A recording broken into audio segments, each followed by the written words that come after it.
بارے میں پوچھنا تھا، اور میرے مالی حالت ٹھیک نہیں ہے، اس کے لیے کیا فطرہ دینا ضروری ہے؟ اللہ کریم، مطلب مالی حالت ٹھیک سے مراد کیا کہ اللہ نہ کرے شرعی طور پہ جو ہے آپ ان لوگوں میں شامل تو نہیں ہوتی کہ جن پہ مطلب جو ہے وہ زکوٰۃ واجب ہوتی ہو یا ایسا کوئی سلسلہ؟ ہاں، زکوٰۃ تو نہیں واجب ہوتی، میں کرائے کے مکان میں رہتی ہوں۔ ٹھیک ہے، آپ اپنے بچوں کو تلقین کریں کہ نماز اور تراویح کا باقاعدہ اہتمام کریں، مفتی صاحب سے ضرور اس پہ کلام کروائیں گے۔ آپ کا بہت شکریہ، آپ نے ہندوستان حیدرآباد دکن سے ہمیں کال کی۔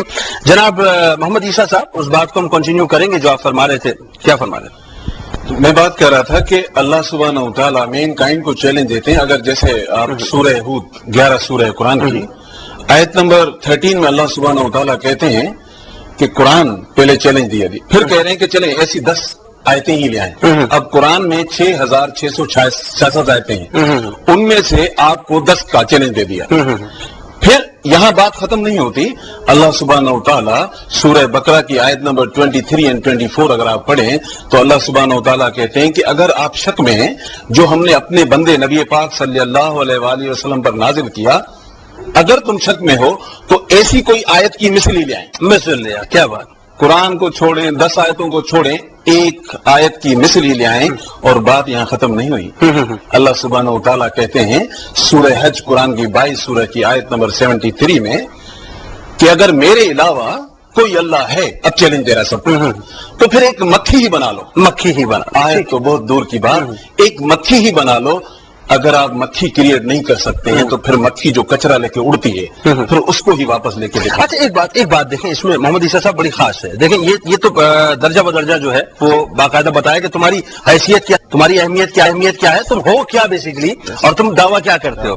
لیکن جو بنیادی بات اس کے اندر ہے وہ یہ ہے، جو میں اسٹارٹنگ میں مفتی صاحب سے بات کر رہا تھا کہ فصاحت اور بلاغت کے اعتبار سے دیکھیں، گرامر کے اعتبار سے دیکھیں، عربی سے باہر کوئی لفظ نہیں ہے اس میں، اور انہی کی زبان میں کلام ہے اور انہی کے درمیان اتارا۔ لیکن خوبی کی بات یہ ہے کہ ان کے درمیان انہی کی زبان میں اسی گرامر کے ساتھ اتارا اور انہی کو چیلنج کیا جا رہا ہے کہ ایک آیت لا کے دکھا دو۔ یہ کیسی بات ہے؟ دیکھیں، بات یہ ہو رہی ہے کہ بات زبان سمجھنے کی نہیں ہے، اللہ سبحانہ و تعالیٰ اپنے قرآن کی اسپرٹ کی بات کر رہے ہیں۔ آپ اگر پڑھیں سورہ قمر 54 سورہ ہے قرآن کی، اور میں ایک احادیث بھی کوٹ کروں گا، امام بخاری سے ہے 5023۔ آپ نبی کریم صلی اللہ علیہ وآلہ وسلم فرماتے ہیں کہ تم میں سے بہترین ہے وہ جو قرآن سیکھے اور سکھائے۔ ٹھیک ہے، اب قرآن کیونکہ مین کائنڈ کے لیے ہے، نبی پاک صلی اللہ علیہ وسلم رحمت العالمین ہے، تو یہ حدیث صرف مسلمان کے لیے نہیں، مین کائنڈ کے لیے۔ اچھا، اب بات یہ ہو رہی ہے کہ تم میں سے بہترین کیوں؟ ہو سکتا ہے کہ میں اچھا ڈاکٹر ہوں، ہو سکتا ہے میں اچھا باپ نہ ہوں، ہو سکتا ہے کہ انسان اچھا انجینئر ہو سکتا ہے وہ اچھا بھائی نہ ہو، کیونکہ قرآن ضابطہ ہے حیات انسان کا۔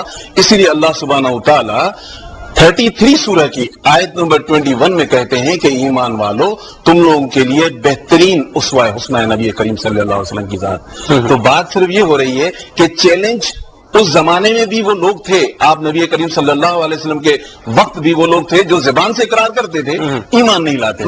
اس لیے اللہ سبحانہ و تعالیٰ سورہ قمر کی آیت نمبر 17 میں، آیت نمبر 22 میں، آیت نمبر 32 میں، آیت نمبر 40 میں اللہ سبحانہ و تعالیٰ ریپیٹنگ اگین اینڈ اگین کہ ہے کوئی اس سے نصیحت لینے والا جس کے لیے میں آسان کروں۔ اچھا، اب نصیحت کی بات ہوئی مفتی صاحب، قرآن تا قیامت تمام لوگوں کے لیے ہدایت نامہ ہے، مطلب مین کائنڈ کی بات ہے، ہدی للناس کی بات ہے، ہدی للمتقین کا معاملہ جو اس کو بھی اسپیسیفائی کیا، لیکن جنرلائز کر دیا مین کائنڈ کے ساتھ اس کو۔ بات یہ ہے کہ یہ سلسلہ آپ کو کیا لگتا ہے محدود ہے یا لامحدود ہے؟ کس طرح سے دیکھتے ہیں اس بات کو آپ؟ دیکھیں، اس آپ کے کوشچن سے پہلے میں جو ہمارے بھائی دوست عیسیٰ صاحب نے گفتگو کی قرآن کے فصاحت اور بلاغت کے اعتبار سے، ماشاءاللہ نے بہت اچھی گفتگو کی۔ ایک بات کا میں ایڈ کرنا چاہتا ہوں اسی بات میں، یعنی قرآن مجید فرقان حمید کی جو فصاحت اور بلاغت لے لیجیے، بلاغت کا اصل میں معنی یہی ہوتا ہے کہ کسی بھی مفہوم کو نہایت مناسب ترین الفاظ کے ساتھ بیان کرنا کہ اس میں بات پوری ہو جائے، الفاظ نہ زیادہ ہو نہ کم ہو۔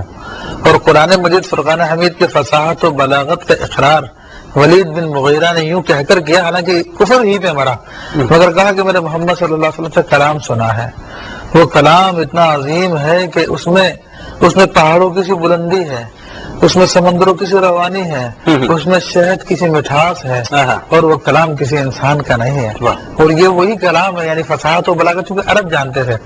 جب سبع معلقات مشہور ہے، عربوں کے اندر خانہ کعبہ کی دیواروں پر وہ بہترین شعراء کے کلام لٹکایا کرتے تھے، جس طرح ہمارے یہاں پہ آج کل فیشن ٹاپ 10 ٹاپ 20 کا جو ہوتا ہے، تو جو سب سے بہتر ہوتے ہیں ان کو سب سے اوپر لے آتے ہیں، تو 7 شعراء کے نام خانہ کعبہ کی دیواروں پر لٹکایا کرتے تھے۔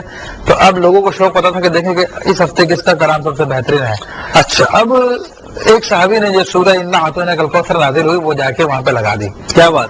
اب جب اگلے دن جب لوگ پہنچے تو سب نے اس شعراء کے کلام کو بھی دیکھا، اس مختصر سے صورت کو بھی دیکھا، اور ان کے منہ سے بے اختیار نکلا ما ھذا کلام البشر، واللہ واللہ ما ھذا کلام البشر، اللہ کی قسم یہ کسی انسان کا کلام، کسی انسان کا کلام نہیں ہے۔ بات جاری رکھیں گے، اور کیسے ہو سکتا ہے ناظرین، اس پر اور کلام کریں گے، آپ رہیں گے ہمارے ساتھ، ہم رہیں گے آپ کے ساتھ۔ ملاقات ہوتی ہے آپ سے ایک مختصر سے وقفے کے بعد۔ اسٹار ٹائم کی اس خوبصورت ٹرانسمیشن، اس روحانی ٹرانسمیشن کے ساتھ ایک بار پھر آپ کا میزبان جنید اقبال حاضر خدمت ہے۔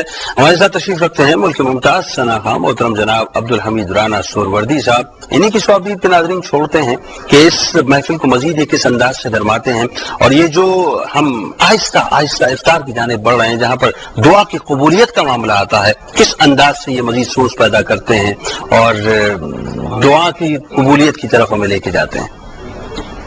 بسم اللہ الرحمن الرحیم۔